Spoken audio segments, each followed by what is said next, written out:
थाने के घोड़बंदर रोड से गुजर रहा एक ट्रक आज सुबह बेकाबू हो गया। उसकी तेज़ रफ्तारी का इस बात से अंदाज़ा लगाया जा सकता है कि यहाँ पर खड़ी दो गाड़ियों को उसने ज़बरदस्त टक्कर मारी। ये टक्कर इतनी शदीद थी कि इन दोनों गाड़ियों के परखच्चे उड़ गए।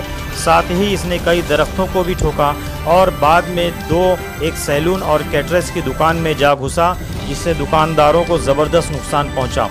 लेकिन ये अच्छी खबर है कि इस हादसे में किसी को कोई जानी या जिस्मानी नुकसान नहीं पहुंचा।